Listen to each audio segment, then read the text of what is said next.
दोस्तों आज़म खां को ज़मानत मिल गई और ज़मानत मिलने के बाद तमाम राजनीतिक दलों के जो नेता थे, उनसे मिलने जा रहे हैं। समाजवादी पार्टी जिसमें अभी फ़िलहाल वो हैं उसके राष्ट्रीय अध्यक्ष अखिलेश यादव मुलाकात करने पहुँचे। समाजवादी पार्टी के हर लगभग तमाम नेता, विधायक वहाँ पहुँच रहे हैं। हालाँकि ये बात अलग है, रामपुर के सांसद उनसे मुलाकात करने नहीं पहुँचे। शायद आज़म खां ने अभी हरी झंडी नहीं दी है उनको।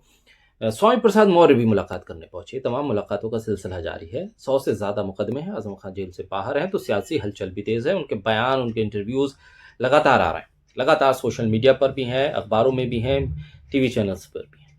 अब ऐसे में खबर एक आई कि आज़म खां को वाई श्रेणी की सुरक्षा दी जा रही है। ये खबर आई तो सवाल भी उठने लगे कि भाई वाई श्रेणी की सुरक्षा आज़म खां को जब मिल रही है तो फिर इसके पीछे की वजह क्या है? जब ये खबर आई आज़म खां को सुरक्षा मिल रही है तो समर्थक जो थे उन्हें लगा कि अब पुराने दिन वापस लौट रहे हैं। आज़म खां जेल से भी बाहर हैं, सुरक्षा भी बढ़ा दे रही है सरकार। तमाम चीज़ें क्या राजनीतिक तौर पर आज़म खां अब और ज़्यादा मजबूत होते जा रहे हैं, ये सवाल होने लगा। लेकिन आज़म खां को जब ये खबर मिली तो उन्होंने मीडिया के सामने आते ही कह दिया कि भाई मुझे नहीं चाहिए ये सुरक्षा। मैं भाई मुर्गी चोर, बकरी चोर हूँ और मेरे पास इतना पैसा नहीं है कि मैं इस सुरक्षा को वहन कर सकूँ। सुरक्षाकर्मी जो आएंगे उनको कहाँ बैठाऊंगा? उनको बैठाने के लिए मेरे पास गाड़ी नहीं है। और जो सुरक्षाकर्मी आएंगे वो यूपी सरकार के ही पुलिसकर्मी या कारिंदे हैं, इस बात की गारंटी कौन लेगा? ये सुरक्षाकर्मी खाकी वर्दी में जो है वो यूपी सरकार की ही पुलिस है, ये कैसे पता चलेगा? उन्होंने कहा कि अभी तक मेरे पास लिखित में कुछ नहीं आया है। लिखित में मुझे नहीं बताया गया कि वाई जो कैटेगरी की सुरक्षा दी जा रही है उस पर क्या क्या दिया जाएगा। उन्होंने कहा कि जो वाई कैटेगरी की सुरक्षा होती है उस पर तो भाई गाड़ी वगैरह भी दी जाती है, तो वो कुछ तो अभी मुझे मिली नहीं है। तो मैं कहाँ से इनका खर्चा उठाऊंगा, कैसे करूंगा? क्योंकि मेरे पास पैसा नहीं है, मुझे तो जुर्माने अदा करने हैं। आजम खान ने कहा अगर सुरक्षा देनी ही है, जो मेरे विरोधियों को आपने सुरक्षा दे रखी है कम से कम उस स्तर की तो दीजिए। उन्होंने कहा कि एक बार का जो विधायक है जो चुना जाता है उसको आपने Z+ सुरक्षा दे रखी है। सेंट्रल जो पुलिस है, सेंट्रल फोर्स जो है उसके कमांडोज दे रखे हैं। एक बार का विधायक, और मैं तो भाई कई बार का विधायक हूँ, कई बार का सांसद हूँ। तो मुझे सिर्फ आप वाई कैटेगरी की सुरक्षा दे रहे हैं तो कम से कम उतनी सुरक्षा दीजिए जितनी आप मेरे विरोधियों को दे रहे हैं। और दूसरी बात, मेरे पास ना अभी पैसा है और ना ही इनका खर्चा उठाने की हैसियत है। और मेरे पास तो 100 से ज़्यादा मुकदमे हैं। क्या गारंटी है कि बिना लिखित दस्तावेज के अगर मैं इसको ले भी लूँ तो ये कब चले जाएं, कहाँ चले जाएं? उन्होंने कहा मैं बिना सुरक्षा के दिल्ली जाता हूँ इलाज कराने, वापस आ जाता हूँ। कोई हादसा हो जाए तो क्या होगा?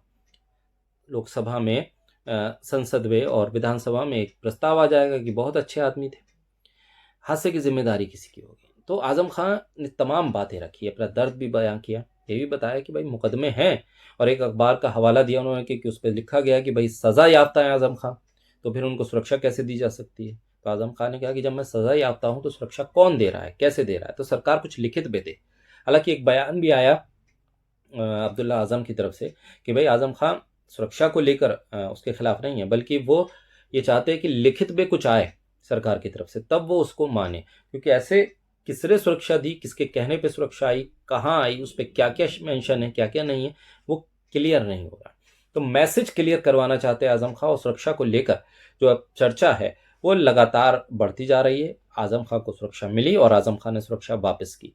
इस सब के बीच जो चर्चा है वो सुर्खियां बन रही हैं, और ये सुर्खियां लगातार आजम खान को भी सेंटर ऑफ अट्रैक्शन बनाए हुए हैं। और आजम खान जितना सेंटर ऑफ अट्रैक्शन बने रहेंगे उनका रिलेवेंस मौजूदा दौर में बना रहेगा, क्योंकि अब तक वो जेल के अंदर थे और वहां से सिर्फ खबरें आती थी, आजम खान के बयान नहीं आते। और जो जो मुद्दे होते हैं आजम खान सामने आते हैं, बयान देते हैं, मीडिया उसे चलाता है, लगातार रिपोर्टिंग होती है, तो वो एक इम्पैक्ट डालता है उनके समर्थक वर्ग में, एक इम्पैक्ट डालता है, एक मैसेज डालता है कि हाँ उनका नेता अभी भी बोल रहा है और वो उसी हौसले के साथ बोल रहा है। बहरहाल अभी उन्हें सुरक्षा दी गई है, नहीं दी गई है, सरकार की तरफ से स्थिति साफ की जाएगी।